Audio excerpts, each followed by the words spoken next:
सास, बहू, नंद और भाभीियों के झगड़े उस दिन खत्म हो जाएंगे जिस दिन इन्हें ये समझ में आ जाएगी कि इनके लड़ाई झगड़े की वजह से उस शख्स का ज़हनी सुकून तबाह होता है जो एक का बेटा है, एक का भाई है और एक का शौहर है।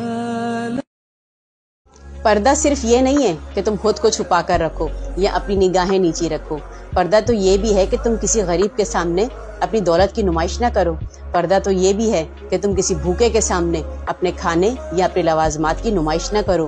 पर्दा तो ये भी है कि तुम किसी बे औलाद के सामने अपनी औलाद की नुमाइश ना करो। पर्दा तो ये भी है कि तुम लोगों का भरम रखो और उनकी कमजोरियों को कभी भी किसी पे अया ना होने दो। पर्दा तो ये भी है कि तुम लोगों की जाती जिंदगी पर नजर ना डालो। पर्दा तो ये भी है अगर तुम किसी के राज जानते हो, किसी के ऐब जानते हो तो उन्हें अपने यहाँ पे अल्लाह सुब्हान व तआला कहते हैं कि इज्जत, दौलत, शोहरत, हर चीज आपको दुनिया में मिल जाएगी लेकिन सुकून सिर्फ मैं ही दूंगा। रसूल अल्लाह सल्लल्लाहु अलैहि वसल्लम ने हजरत अली से फरमाया कि अली, अगर किसी औरत पर नजर पड़ जाए तो अपनी नजर फौरन फेर लो और दूसरी नजर उस पर न डालो, क्योंकि पहली नजर तो तुम्हारी होती है जबकि दूसरी नजर तुम्हारी नहीं होती बल्कि शैतान की होती है। तो जनाब, लाइफ का सबसे बड़ा कमबैक फिर से खुद को खुश करना है। अपनी जेब से फकीर है। ये जमाना, जमाने के लोग कुछ पल एक दूसरे के साथ रहते हैं फिर एक दूसरे से बोर हो जाते हैं। उम्र से बड़े वादे कर लेते हैं पर निभाते हुए हिम्मत हार जाते हैं। कहते हैं जिंदगी भर एक दूसरे का साथ देंगे पर जरा सी गलतफहमी आती है या महीनों का साथ पल भर में छोड़ जाते हैं। जिधर जाते हैं सब जाना उधर अच्छा नहीं लगता। मुझे पामाल रस्तों का सफर अच्छा नहीं लगता। गलत बातों को खामोशी से सुनना, हामी भर लेना, बहुत है फायदे इसमें मगर अच्छा नहीं लगता।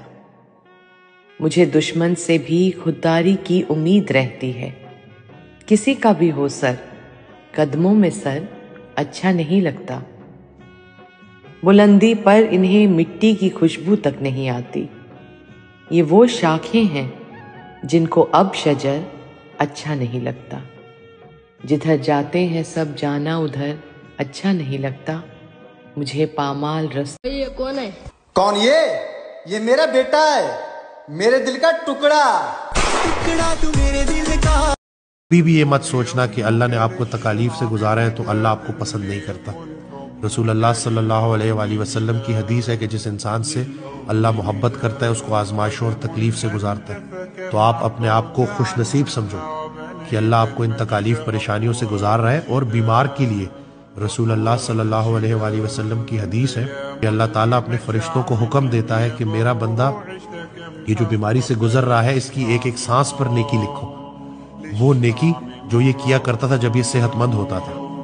तो हमारी बीमारी हमारी कितने गुनाहों को धोने के लिए आई है, कितने गुनाहों को नेकियों में कन्वर्ट करने के लिए आई है, हमें क्या पता। कुरान पाक की आयत है ना कि मैं जिसको चाहूं अंधेरों से निकाल के नूर में दाखिल कर दूं, जिसके चाहूं जमी गुनाह माफ कर दूं, सारे गुनाह माफ कर दूं, और जिसकी बुराइयों को चाहूं नेकियों में कन्वर्ट कर दूं। तो हमें क्या पता कि इंसान जिस गुनाह को लेके शर्मिंदा हो रहा है अल्लाह उस गुनाह को नेकी में कन्वर्ट कर चुका।